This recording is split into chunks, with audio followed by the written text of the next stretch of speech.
So we are on air now. No one's logged in yet, but Okay.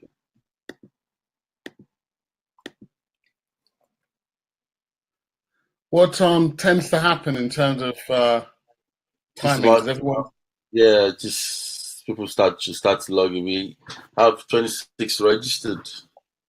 Okay. So um, Yeah. So I have registered to attend and not attended. So, but anyway, that's fine. It's a cold Sunday in at least in London, southeast London, anyway. Right. Let's get back onto Google Chrome.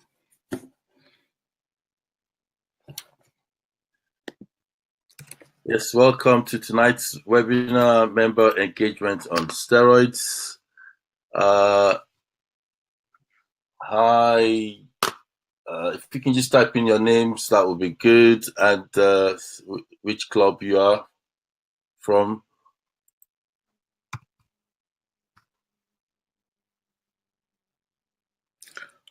Is that you, District 91 Toastmasters? I know, it's me. It's Wally here. When you see District 91, it's Wally. Okay.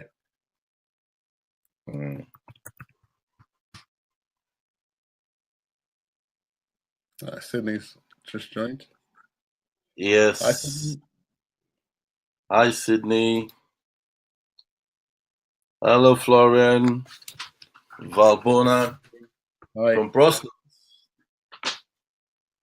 Beckenham speakers. Yes, welcome to tonight's webinar. It's member engagement on steroids. And my name is Wale Oshosami. I'm the District 91 Membership Extension Chair, working with our Club Growth Director, Florian Bay. We have with us here tonight, Jason. So, Jason, we've got some early signups coming on, logging on. Why don't you say hello to people out there as we prepare to start? Yeah. Hi, Naomi, Sydney, Valbona, obviously Florian. We have Sydney from the Artful Orators, which is, I love that name. It's a really great name for a Toastmasters club. We've got Naomi from D95. D95. Which area is that, Naomi? So if you can hear us loud and clear, continue to just let's just know. So if you can hear, just say hello again, just to know that you can hear.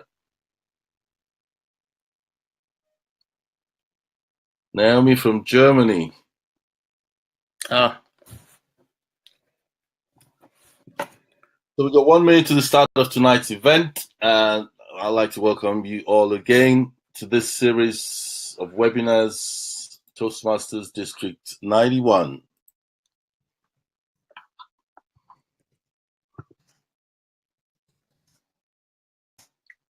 Yeah, we got people coming in from Europe. Pablo from Madrid. Hello, Pablo. Buenas tardes, Pablo. I feel like I'm on Eurovision right now. Unfortunately, I don't know a greeting in German, which I feel very disappointed about. Apart from Auf Wiedersehen.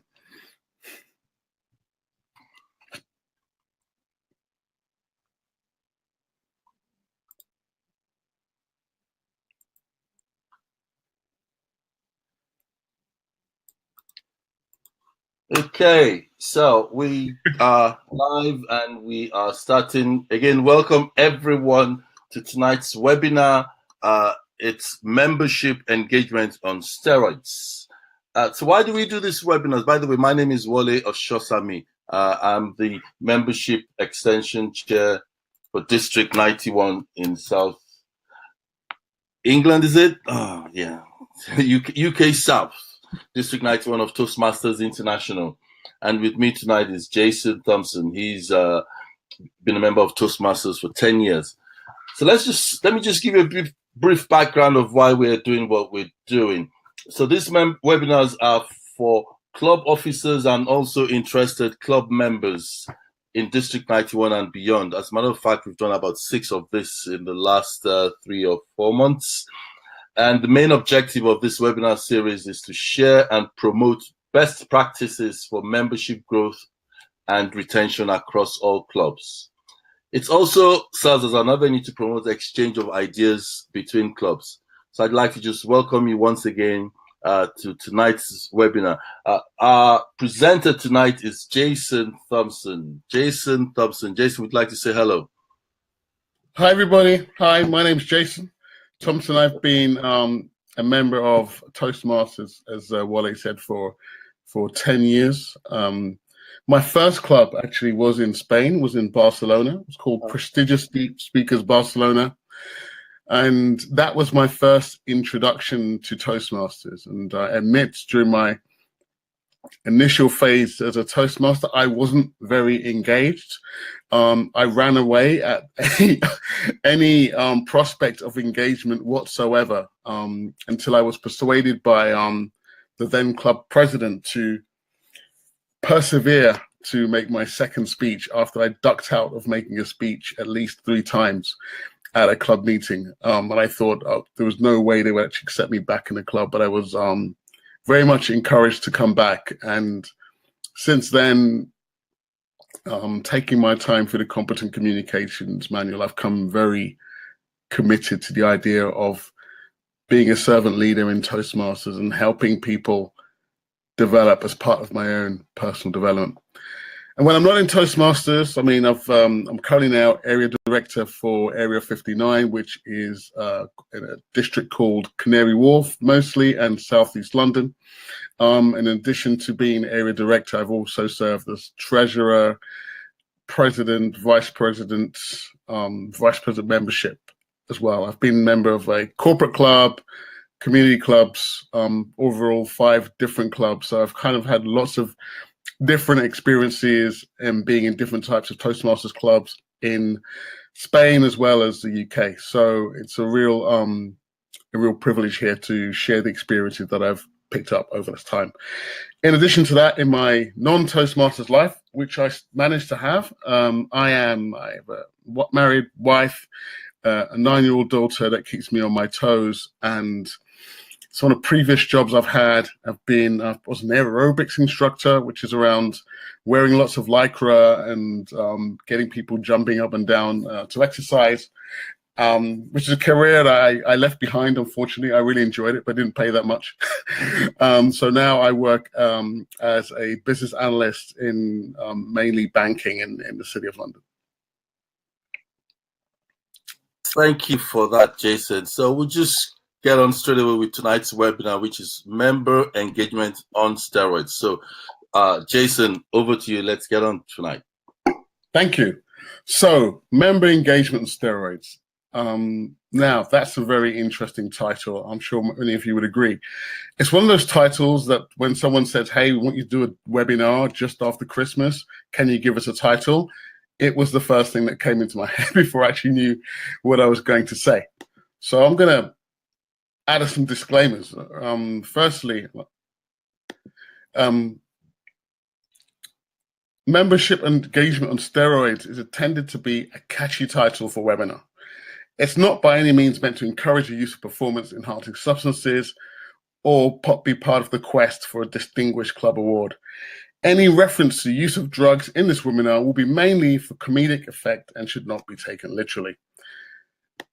We probably won't mention drugs that much during this meeting, but I was recently at a what we call an area council. So as an area director, we have meetings with, I have a meeting with the club presidents in my area. And one of the hot burning topics was around member engagement. And when we're thinking about member engagement, the types of questions that came up that pointed to member engagement being a hot topic were, why don't our members volunteer for meeting roles? And I'm sure that as club leaders, especially if you've been a VPE or a president, you sometimes have, before the meeting, lots of gaps that you need to fill. You have lots of members. You're doing a last-minute rush to kind of get people to fill the gaps in a meeting agenda. And during that process, you find that you have some members that only turn up when they have a speech. trying to get them to turn up to do a role, there's always some kind of excuse. And then at the end of the Toastmasters term, we want to hand over to the upcoming leaders in our team, but we struggle in some clubs to find volunteers to pick up club leadership roles. And all of those three topics, I'm sure there are many others around, getting things like membership dues in on time, or trying to get 4 people to turn up to a club officer training, let alone 7. Really, for me, kind of sum up or contribute this to the issue of trying to engage members to take more ownership or participation for their own leadership development. And wouldn't it be great if we had this type of engagement? Now, I'm not talking about, Toastmasters finding love in our club and finding their perfect bride or a royal prince. But, and if that was the case, I guess we wouldn't have a problem with engagement, because our meetings would be full, our agendas would be full of people trying to look for love. This is not exactly the kind of engagement we're speaking about. But a kind of engagement, when I'm trying to understand what member engagement is, sometimes it's good to understand what we mean by engagement. And I found on the web a definition of engagement, which is described as the action of being engaging or being engaged. And the words that sprang up in that definition were around participation, taking part, sharing, involvement, and association. It's really a kind of putting yourself forward to be part of something bigger than yourself. And in summary, I think, or the gist of what we're trying to do is get our members to take more ownership of their Toastmasters, their goals in Toastmasters, of their membership in Toastmasters, really take advantage of what Toastmasters has to offer. And when we're trying to look at the differences between engagement and participation, a lot of the times in Toastmasters, we think that participation and engagement are similar, and that is the case. But I would propose that there is a slight difference between participation and engagement. And we look at participating members. Our participating members will turn up to meetings regularly. They'll complete their roles when asked. They'll complete their speeches when asked. Engaged members are likely also to turn up to meetings, but they will tend to put themselves forward to volunteer for roles. They'll put themselves forward to request speeches. They'll volunteer for roles on the club officer team. And the distinction between participating and engagement is that engaged members will take responsibility for their development. They'll take more responsibility, perhaps, than people who are participating. There's probably less need to push people that are engaged, because they're much more self-motivated and self-directed and take more responsibility for their own development in Toastmasters, whereas a participating member was more likely to hang back and wait for a club officer or a club leader to ask them to do something. And I think what we're trying to develop, as Toastmasters, our slogan is "Where leaders are made."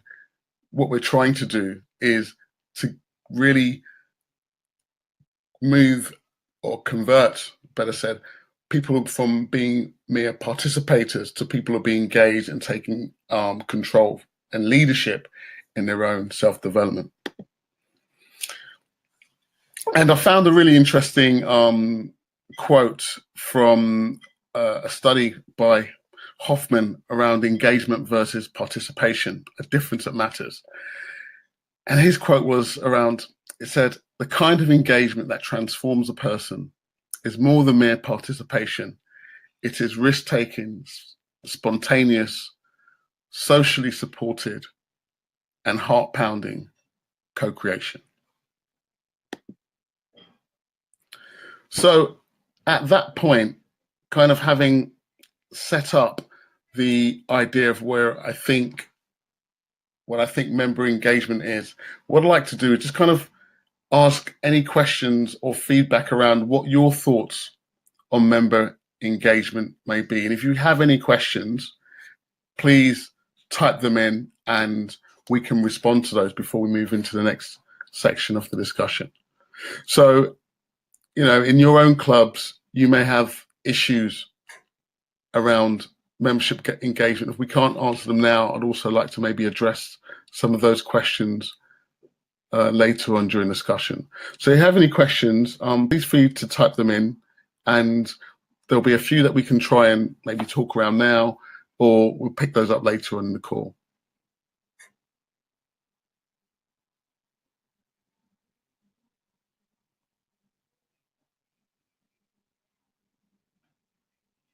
Well, if you have any questions yourself around engagement, then please feel free, obviously, to drop those. Thank you. Yes, I got Pablo here who's talking about how you engage members in a corporate club where the firm pays the fees. I guess you have corporate club experience yourself. Yeah. So from your experience, how do you do that? Well, we have there's a club in what we call now, it's called Standard & Poor's in Canary Wharf, and they have a very good way of engaging their members. They actually pay their members £1,000 when they actually qualify for the CC, and they have no problem. They have no problem engaging their members with that kind of incentive.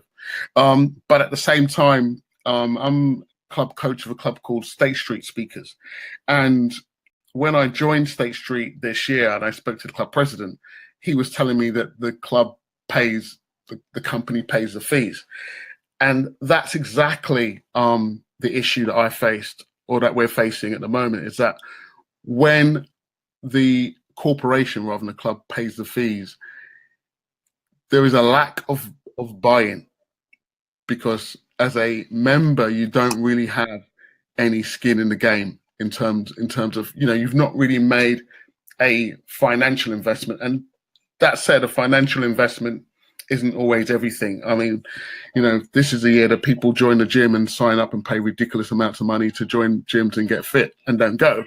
So a financial investment itself doesn't mean engagement. It doesn't mean you're not going to be engaged. I think, as I'll speak a little bit later on, we need to look at individual members and find out what their individual goals are and work with individual members, rather than looking at it as a kind of homogenous group. Yes, I know you just mentioned something about corporate club that pays members fees. Joanne is asking here that isn't that against the rules?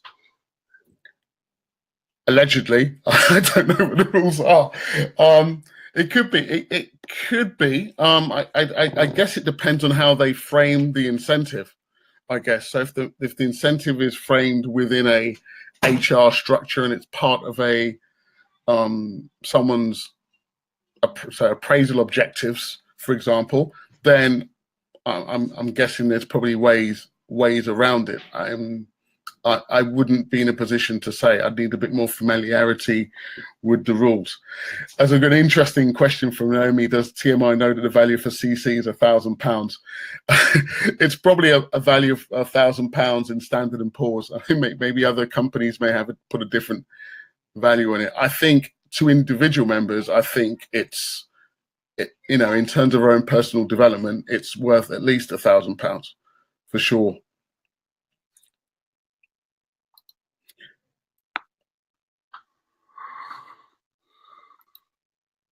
I think there's a question from Joanne about any tips encouraging members to take on club officer roles. I think we'll probably pick up on that in the second half of the next part of our conversation, and hopefully we'll be able to address that pitch point, or at least give you some strategies for addressing those. So what I'm going to do is, if it's okay with everybody, I'm going to move on to the next part of the presentation. And I've got a picture here, which I've called a metaphor for member engagement at your club. Tell me your thoughts.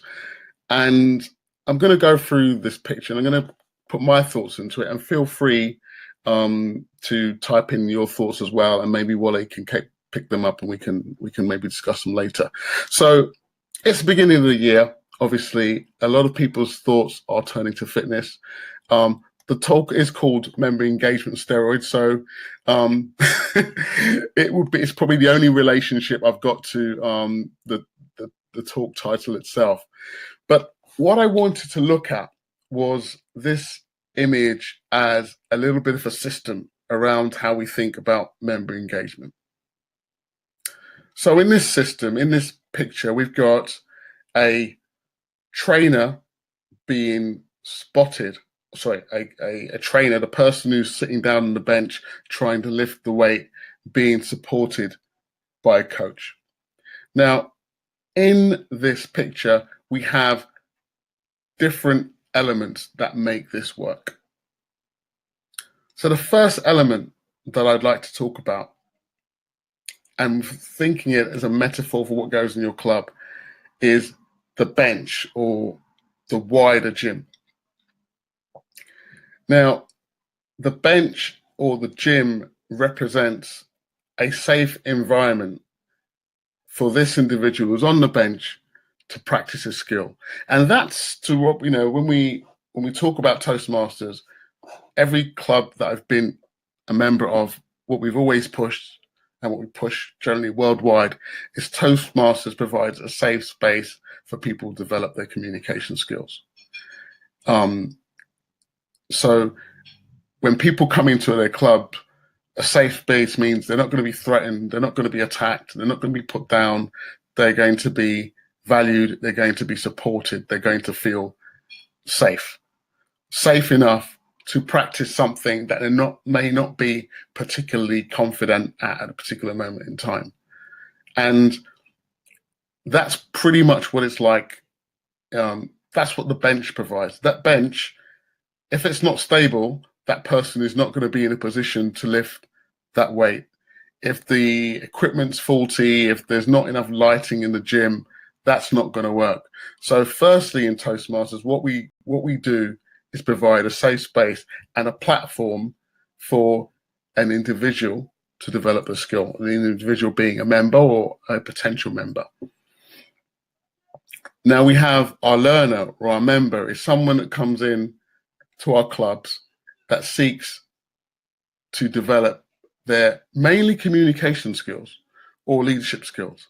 In my experience, most people have joined Toastmasters because they want to be better at speaking to a group of people. So this could be for work. If they've been promoted to a management role, they want to be more confident in speaking to their directors or their team. Or if it's in the community, maybe they've been appointed in a leadership role on a board of governors at a school, or in a local church, or in any kind of other capacity, and they feel they're in a position that they need to speak to an audience. Or if they're starting up a new business, they want to sell a book or they want to promote something. They want to develop a skill to be more confident in public speaking.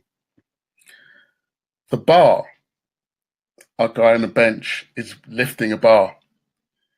The bar in Toastmasters represents the projects that they have. We have the competent communication. We have 10 different exercises or challenges for our members to try to develop their strength, to develop their skill as a speaker. And then you go to the advanced manuals beyond that. In addition, we have our competent leadership manuals, which offers lots of different challenges around organization, around mentoring, around running contests, around facilitation skills. So in Toastmasters, it's like what we have is a if you imagine, we have lots of different machines which people can use to develop their strengths as speakers. And then we have the guy who's supporting the trainer, who's making sure that the bar doesn't fall on their neck, or that they're able to, complete their 8, 9, or 10 reps they have to do. That is a mentor or a servant leader. Now, often when we talk about mentoring in Toastmasters, sometimes we talk about an experienced speaker that can help develop other members to become better speakers. And that's one aspect of mentoring. But the aspect of mentoring or servant leadership I want to focus on is really the support element. It's really the element that allows the trainer or the member in Toastmasters to push themselves with confidence that if there's a struggle, someone is there to put an arm around their shoulder, to give them some advice, to tell them you're doing okay. Or if it's someone that's new to a club, the support they need to provide at the time is just saying hello and asking how someone is when they're walking through the door. Sometimes support is not always necessarily in the path of skill development. Maybe there's a need where, you may have a member who is not particularly confident with approaching people to speak to them. So what mentoring and support is with that member is saying, hey, welcome, sit down. Nice to see you. What have you been up to this week?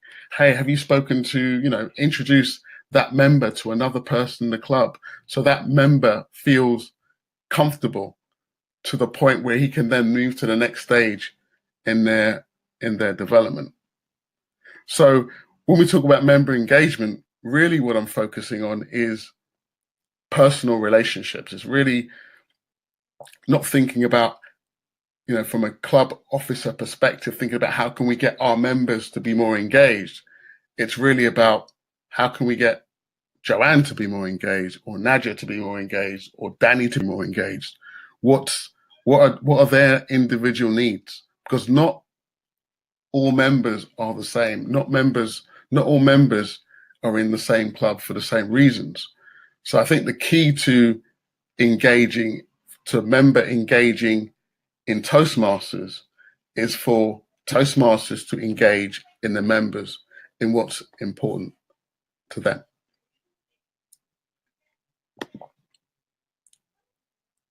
So what is engagement? If we focus on our two people here, we have a mentor who is a servant leader whose goal is to support improvement in others, support development in others. Our servant leader is there for the learner, whose goal is to become more competent in a particular area. In this picture, it's to be more comfortable, more competent in bench pressing. In Toastmasters, it may be to be more competent as a public speaker, to be more confident in using their voices, or to be more comfortable with their body language, or to be confident being a Toastmaster of the evening. And mentors and learners I don't think it's necessarily always a one-on-one relationship. For example, I'm an area director. I have mentors. I have people like Wale that I reach out to for advice on things like, for example, doing this webinar or other aspects of leadership, because I know that Wale's had experience as a division and an area director. I have an assistant area director who I act as a mentor to, who I've seen that has a desire to develop their skills as a leader. So I help to motivate and support his improvement.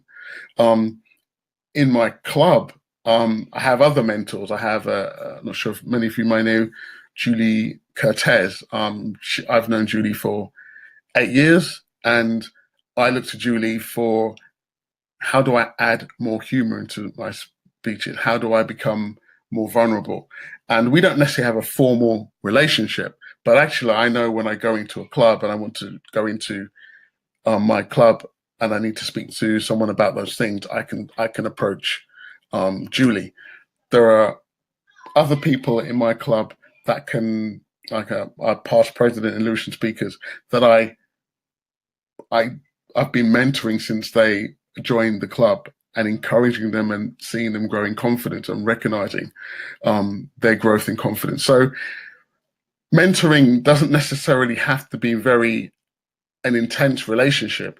At its core, it's really just being there for another person, for that person's needs and that person's interests, rather than looking at it from a kind of we need to tick the box level in terms of maintaining our retention figures. I think when you do the work with individuals, the numbers take care of themselves. But at the end of the day, we should always focus on the needs of the person. When we focus on the needs of the person, what we are modeling effectively for that person is servant leadership. So when we talk about servant leadership in the context of engagement, a servant leader focuses mainly on the growth and the well-being and the communities to which they belong. The servant leader shares power, puts the needs of others first, and helps people develop and perform as highly as possible.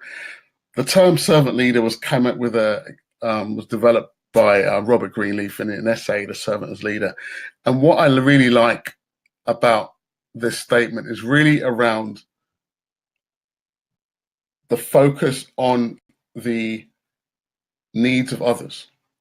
Because actually, if we don't focus on the needs as others, as leaders, we can't expect those people to be engaged in our interests.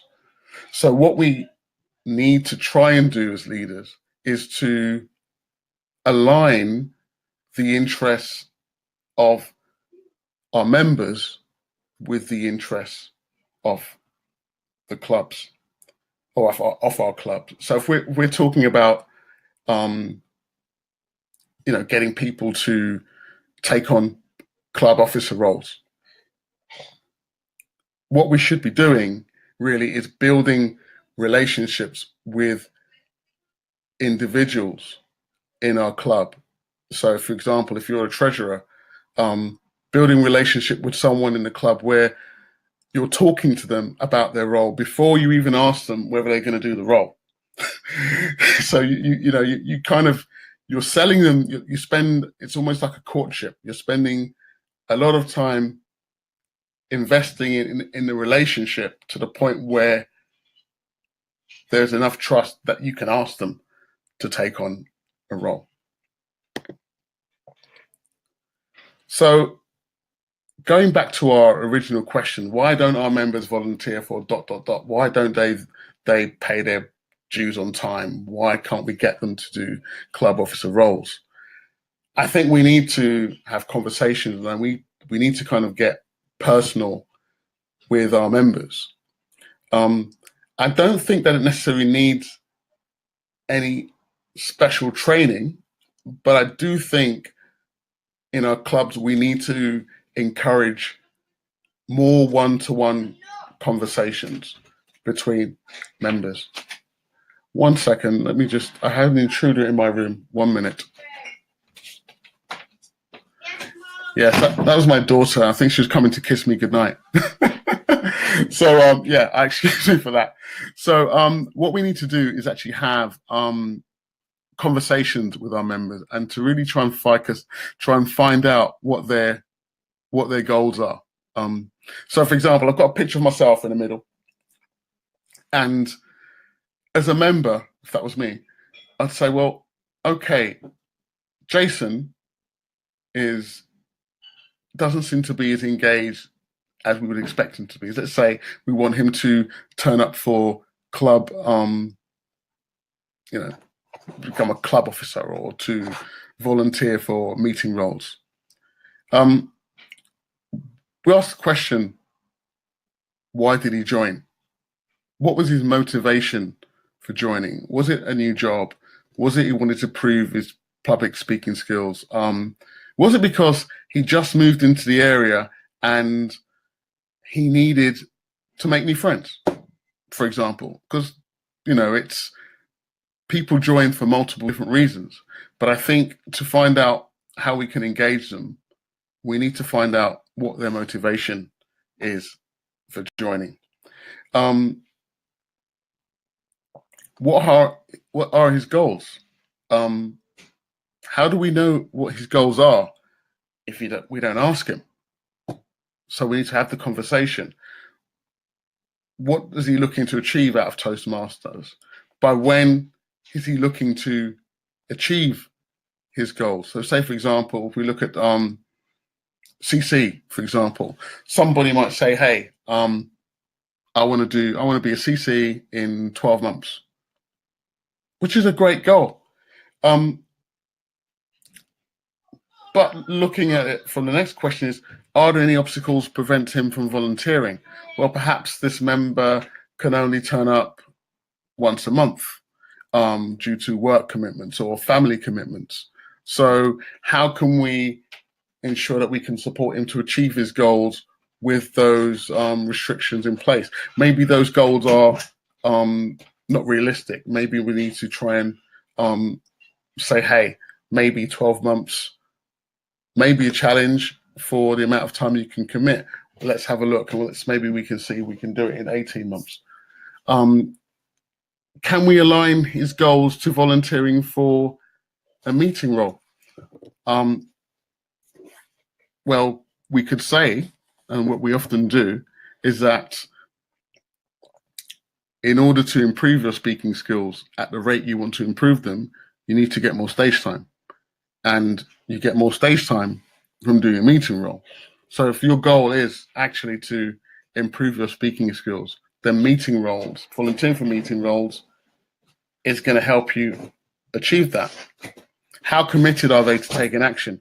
Or how many meetings can you commit to taking up a week? How many speeches can you commit to delivering, and get some kind of agreement in that? How can I support him to take action? Well, I can maybe point him to the VPE, explain to him how he goes about booking a speech in advance. I may not need to necessarily mentor in a sense of need to help him prepare his speeches. I may be there to maybe work through some speech ideas. But I think, mentoring, while I say it doesn't need any special training, I think we need to at least define what type of mentoring it is. Define what mentoring is, and define how we can mentor practically without making it an onerous commitment. Because I think, as Kira just mentioned in the chat, a lot of times, and I feel it myself, that people talk about being a mentor, you're thinking about, whoa, I'm gonna have to spend lots of time sitting through people's speeches and helping them to rewrite their speeches, or spending a lot of time supporting them with the work on their speeches. I think there's other ways we can have supportive relationships which require less time but are still effective. I think helping being more of an accountability partner to a member is more likely to drive engagement. Whereas I think the more detailed mentoring around speech is really around, improving the quality of somebody's speeches. And I think that's a real personal decision.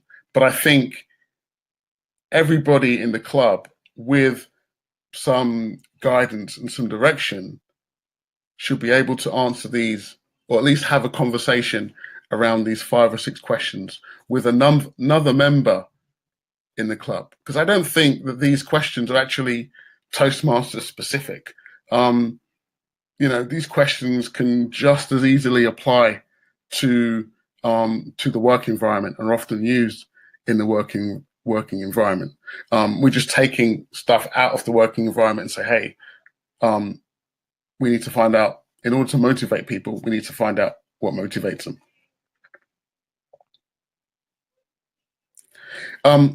I think Naomi's just made a really interesting point around non-financial incentives, and I guess we're talking about there's a word for it now, recognition. I think recognition does help when I guess it's if somebody makes joins a club or reaches a certain stage in the CC. So rather than waiting to speech 10, maybe they can be recognized after completing 3 speeches and 3 roles. There's lots of tools that a club can use to for recognition and for recognition to drive engagement. And I think that comes down to really the club officers deciding how they want to drive engagement and the approach they want to drive engagement. I know a lot of clubs have a VP mentoring. I've yet to see in a club that I've been a member of that being particularly well done and being well defined. And maybe we need to think less about mentoring, and maybe mentoring is not necessarily a helpful word, and maybe we need to think more about a VP for servant leadership and encouraging all of us as members and particularly leaders to take interest in other members on a personal basis rather than it being very kind of communication over email and WhatsApp. Let's have coffees, let's get on the phone. It takes 15, 20 minutes to have a conversation. In a meeting, you can have 5 minutes to follow up and check. And it's just a relationship that you just maintain over every meeting. It doesn't have to be necessarily onerous. Keep the Toastmasters. Hang on, did I miss a slide? No, I didn't. Great. Keep the Toastmasters International promise in mind.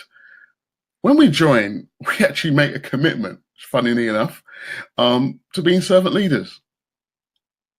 I wonder how many of us even look at the Toastmasters promise when we joined as a Toastmaster. I know as a VP membership, having sold membership to, I can't remember, countless members, I don't think I ever mentioned the Toastmasters promise. I don't think I ever explained to a member what we expect from people joining the club as Toastmasters. Does anyone actually, it'd be really interesting to know of clubs where we used the Toastmasters promise as almost like a contract with a member to say, when you join, more or less, this is what we expect from you as a member. Funnily enough, at the first club, prestigious speakers in Barcelona, we almost took a pledge. It was almost like the Pledge of Allegiance. It did feel a little embarrassing at the time. It did feel like you were getting married to Toastmasters, but actually we did have someone swear us in and read out the Toastmasters promise in the meeting, and we had to stand to not quite like stand to attention or have our hand over our chests like they do in the States for some things, but it was very much a ceremony. And I think, while I also may be laughing a little bit of it, I think there's something about ceremonies and having a ceremony to bring people into a club which fosters engagement. There's something about, we have lots of different ceremonies, funnily enough. And when you think about every meeting, some sort is a ceremony.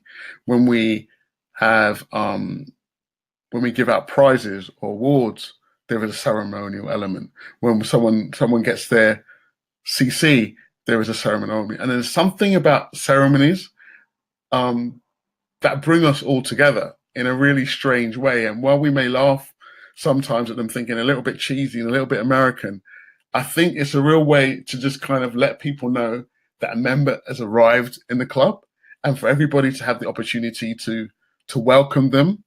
And I think Naomi Again, she says, I have all club members recite the TM promise at our induction ceremonies. I think that's an absolutely fantastic idea to, one, make sure that people take their membership seriously, for one, as individuals, and as a club, for us all to be reminded of what we've all committed to. So I think I would definitely give a thumbs up to that. And I think I will, right now I'm a club coach at State Street. And I think that's something I think we will try and take on, because I think it's important. I think it's important that we remind ourselves regularly around the Toastmasters promise. So when it comes to engagement, I think we need to raise the bar, and we need to take personal responsibility for engagement, as well as corporate responsibility in terms of a club. And right now, in this picture I've got here around engagement, raising the bar, I think we've got our servant leader on the bench. And the challenge for us is to increase engagement. And we, as servant leaders, as club leaders, club officers, area directors, we need to seek our mentors. We need to seek people that can help us push ourselves to increase engagement.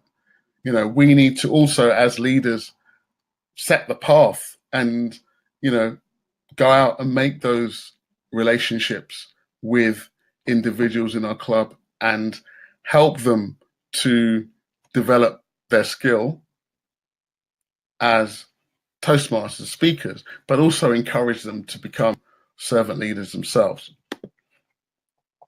So in terms of what can be done, very simply and straight away, I've kind of come up with a few little bullet points.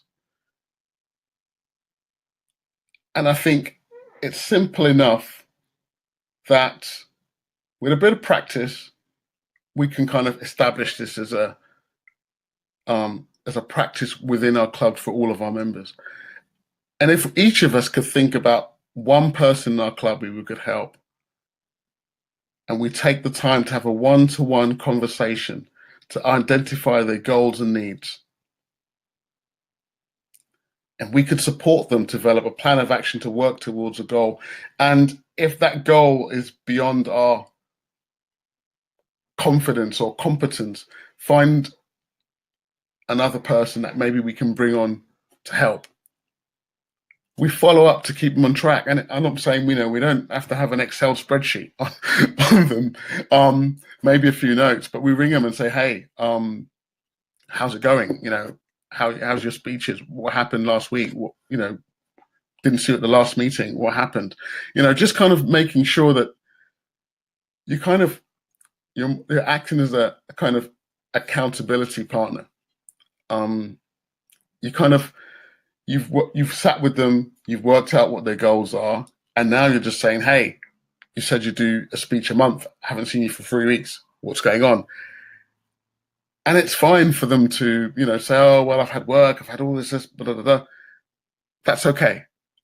What's important, I think, is the fact that you've reached out to them and the fact that you're reminding them of what they've committed to, and you keep that thought going, because at some point they'll either say, hey, I've got no time, I can't do this, which is fine, they're being honest, or they'll say, you know what, you're right, I'm going to get back on it. I think a lot of times, because there's not that kind of, there's no one keeping an eye on us, what happens is that we can quite easily go from being engaged, when we join a club, we're full of enthusiasm, we're fully engaged, and then we kind of stop turning up to meetings, stop doing roles, and we kind of disappear and nobody follows up. And that what happens at the end of the year, they don't renew. And it's not because a lot of times they're no longer interested, it's just that they've got out of the habit of being engaged. So following up kind of keeps a habit.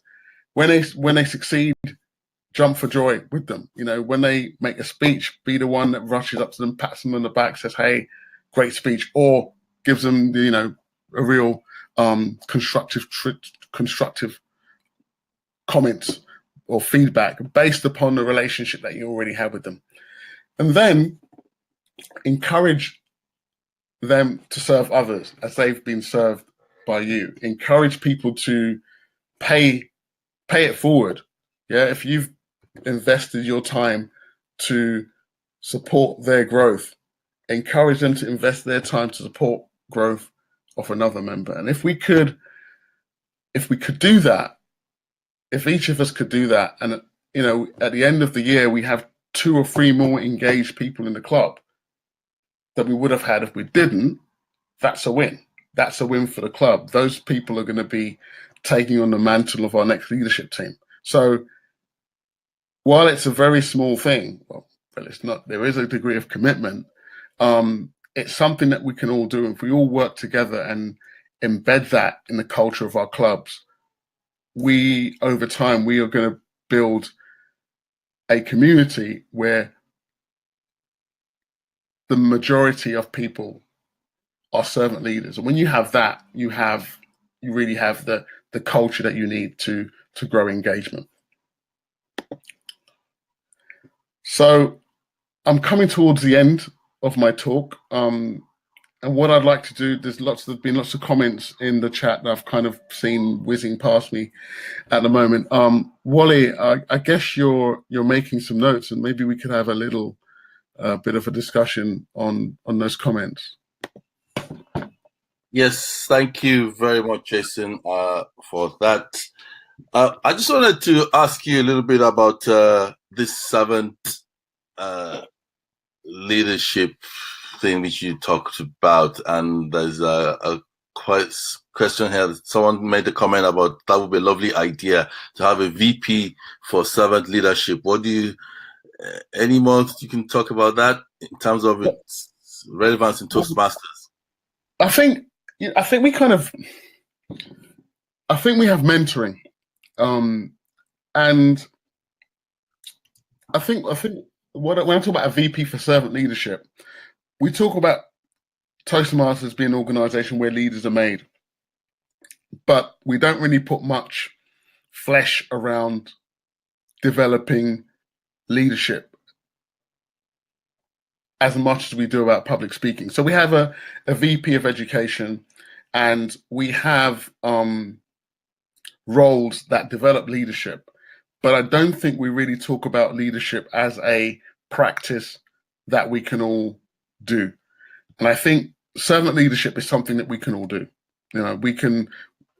Everybody can reach out to someone else in the club and support somebody. And, I think there's another suggestion by Naomi that the servant leader could be the one that assigns, puts 2 people together to says, hey, you're a new member to the club. Welcome. We're really glad to have you on board, and pairs them up with someone who's maybe joined a few months before, an experienced speaker who they know they've got capacity to say, hey, this is what we do in Toastmasters. I'm going to introduce you to Paul. He's going to be your mentor. If you have any questions, feel free to speak to Paul. And then Paul and the member can work out what they want to do. I think there needs to be probably some more guidelines around it. But I think in addition to facilitating mentoring, I think what we also need to do is talk, as I think as someone suggested, around making sure that we keep the Toastmasters promise in mind, making sure that people understand what we expect from members as servant leaders. There's one line in the Toastmasters promise that says you will serve as a club officer if called upon. We don't call upon people. We ask for volunteers, whereas perhaps we need to think about calling upon people, thinking about saying, hey, we've seen you've got a real interest in public relations. The club needs a VPPR. We'd really love if you helped us. We can give you all the support we need.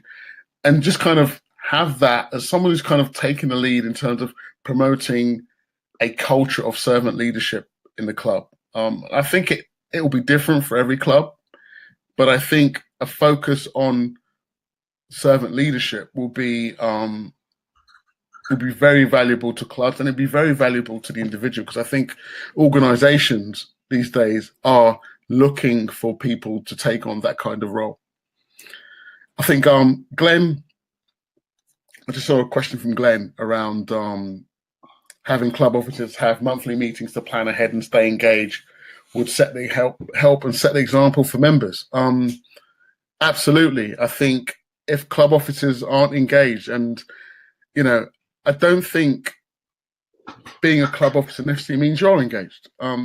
Let's not, let's be straightforward. Not all club officers are engaged. I've been in committees where a club officer may be engaged in the first of the 12 months and then you won't see them for a while. How can members be engaged if club leaders are not? Again, I think it's down to the individual. Yes, we need people in the club to model engagement. And I think if there aren't enough people in the club, regardless of their position, who can model engagement, then you're going to have a disengaged club. Because if your president, your president isn't modeling engagement, you're going to struggle. So it really starts, I think it starts with the president, but it also, the president can't do it alone. They need the support of a team, and the team isn't just the club officers. The team is the wider members, and we need to foster, we need to encourage engagement by living it and doing it ourselves. I think assigning, sorry, Wally, you probably have questions that you've picked out. Yes, something again about awards and ceremonies which you talked about. Some clubs. Sorry, I said this is about awards and ceremonies which you talked about earlier on. Yeah. I know the standard one which I've seen most clubs do is ribbons around new members, half CC, icebreaker ribbons. But then what I want to ask is, some clubs do vote for best speaker and best table topic speaker as well. Others don't. Is there any value in having votes for best speaker and or best table topic speaker during the meeting? I think it's down to individual clubs. I know I like receiving awards. If I'm at a meeting and I'm doing table topics, absolutely. I think I think it's a great idea. Although, I don't know. I mean, there's so many different rules around it. I mean, there's a rule around if you only have 2 people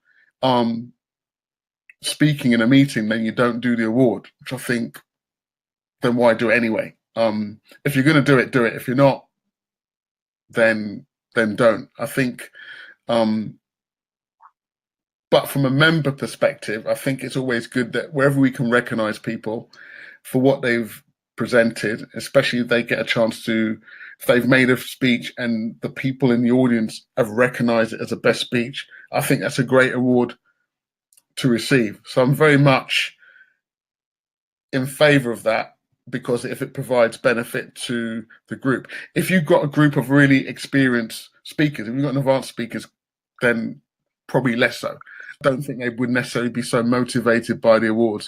But I think for an advanced club, I think for a regular club, I think absolutely. I think it's a real, it's part of the ceremony, so to speak. So the awards giving and the prize giving is a ceremony.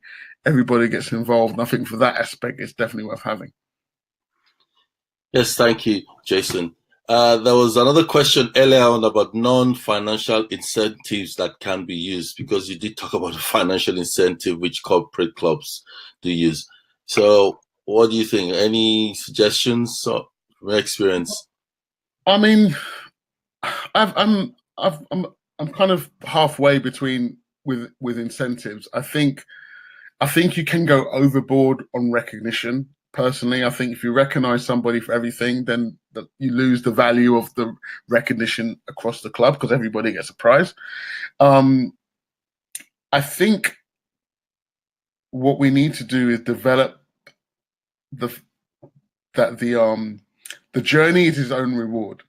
The development that we get from being a Toastmasters is reward enough in itself. We shouldn't necessarily use any kind of additional incentive to reward people for something that they've committed to. I think if you've reached a milestone, by all means, the rest of the group should recognize it. But I think the reward in becoming a better speaker and a better leader is something which is internal, and it's something around, the fact that you get a sense of achievement of achieving a goal that you set yourself a year ago or 2 years ago. I think that's reward in itself, or we need, as part of our leadership development, to recognize that as a reward in itself, rather than have a dependency on someone else to reward us. I think that kind of takes away from leadership if we're relying on people to reward us.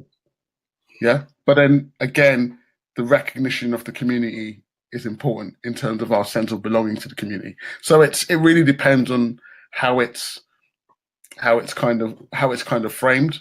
So no to recognition for everything that someone does, but yes to recognition which is helping to bring the community together, something we can share together and something we can all participate in. Thank you, Jason. If you still have more questions, you can type them into the chat box, please. That'll be good. Yeah.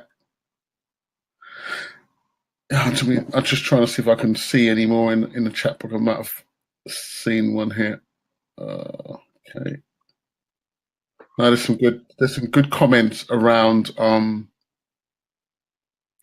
financial incentives. Yes, I think Kira mentioned around the mentoring framework available on TMI, but it's not really specific. Again, I think, if this presentation is helpful to anyone, I'll be more than happy to maybe look at that with a group and try and flesh out how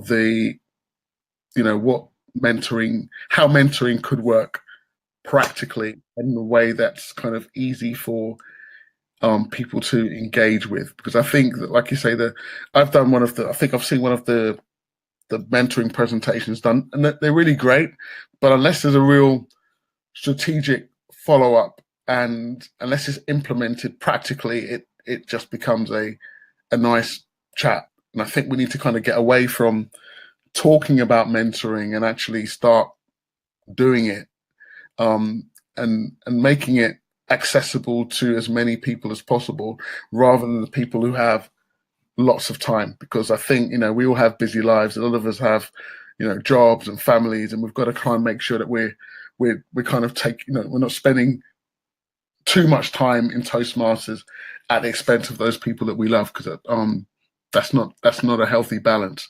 So we can find a way of making mentoring accessible, but at the same time productive. Then that'll be a good thing. So I'm more happy than if anybody wants to reach out to me, I'll be more than happy to exchange some ideas, and maybe we can come up with a plan.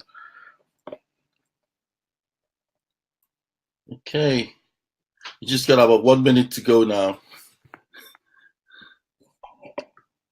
So if you want to just round up for us, Jason. Yeah. So I think what I would say is it's all about partnership, really. We have to partner with our members. We can't necessarily partner with everybody. There are some people that it may not be, they may not be in a position to be more engaged. But I think if we reach out to individuals and we ask the questions, and we ask people about their goals, because I think that act in itself is leadership. If we want to develop our leadership and we want to be able to influence and engage people, and we want people to be engaged in our cause, then we need to be engaged in theirs. So it's a two-way street, and we need to build partnerships that are productive and that are going to lead to success on both sides. And yeah, thank you. Thank you very much, everyone, for your time. Really appreciate it, and I hope that it was valuable for all the people on the line. Yes, thank you very much, Jason. Just before you sign off, just to let you know about what is coming up again in 2 weeks' time, we have another in this series of webinars. I'm just going to put the link there on the chat box so that you can register. We've got a seasoned Toastmaster, Andy O'Sullivan, who is talking about a system, developing a 6-step system to your club's success. He's very experienced, and he'll be here with us on the 21st of January. That's in 2 weeks' time. So register for that. So thank you very much for the presentation, Jason. Really learned a lot tonight. My name again is Wole Oshosami. I'm the membership extension chair at D91 Toastmasters, also a member of Speakers of Croydon. We hope you've all had a pleasant time, and we look forward to you joining us again in 2 weeks' time. So thank you, and do please let other Toastmasters around where you are know that there's something interesting and engaging going on in D91 in the sense of this webinar. So thank you very much, everyone, and good night. Jason, you want to say? Good night, everybody. Take care. Have a great week. Thank you. Bye-bye.